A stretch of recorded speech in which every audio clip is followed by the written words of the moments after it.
ஒரு மனிதருக்கு 2 மகன்கள் இருந்தனர்.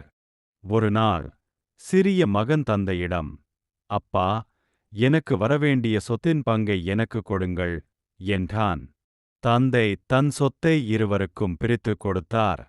சில நாட்களுக்குப் பிறகு சிறிய மகன் தன் பங்கை விற்று பணம் சேர்த்து தூர தேசத்திற்கு பயணமானான். அங்கே அவன் வீண் வாழ்க்கை நடத்தி சொந்த பணத்தை விரைவில் வீணாக்கினான்.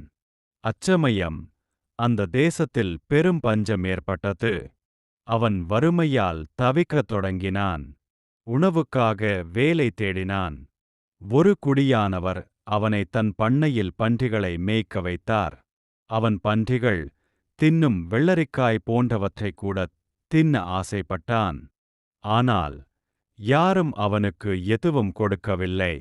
அப்போது அவன் தன்னுள் எண்ணினான், என் தந்தையின் வீட்டில் எத்தனை வேலையாட்களுக்கு ஏராளமான உணவு கிடைக்கிறது.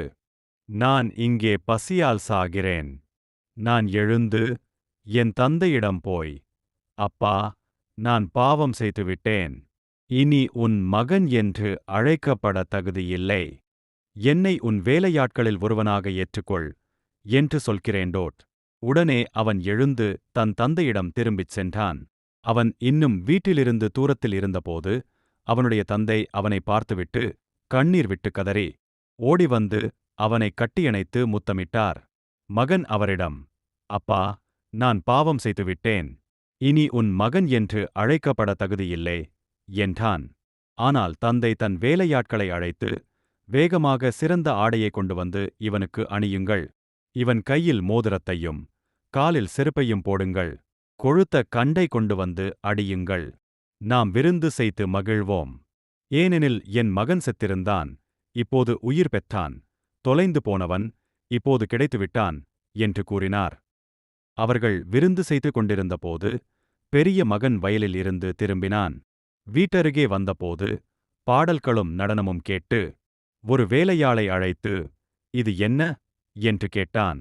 அவன், உன் சகோதரர் திரும்பி வந்துவிட்டார். உன் தந்தை அவருக்காக கொழுத்த கண்டை அடித்து விருந்து செய்கிறார். அவர் பாதுகாப்பாக வந்ததால் என்றான். இதைக் கேட்ட பெரிய மகன் கோபமடைந்து வீட்டிற்குள் செல்ல மறுத்துவிட்டான். அவனுடைய தந்தை வெளியே வந்து அவனைத் தேற்றினார். ஆனால் அவன் தந்தையிடம், இத்தனை வருடங்களாக நான் உனக்கு உண்மையாக வேலை செய்தேன்.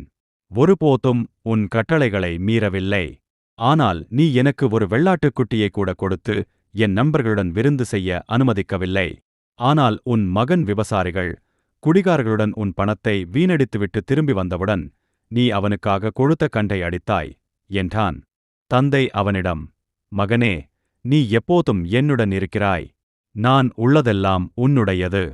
ஆனால் உன் சகோதரன் செத்திருந்தான், இப்போது உயிர் பெற்றான். தொலைந்து போனவன் இப்போது கிடைத்துவிட்டான். ஆகையால் நாம் மகிழ்ச்சியடைய வேண்டியதுதானே என்றார் டோட். இந்த கதையின் மூலம் இயேசு கற்பித்தது, தேவனின் இராஜ்யம் பாவத்தை வெறுக்கிறது, ஆனால் பாவிகளை நேசிக்கிறது. இவ்விதமாக பரலோகத்தில் பாவிகளுக்கு மனந்திரும்புதல் உண்டாகிறதையல்லாமல் நீதிமான்களுக்கு மனந்திரும்புதல் வேண்டியதாயிராது. லூக்கா 15:7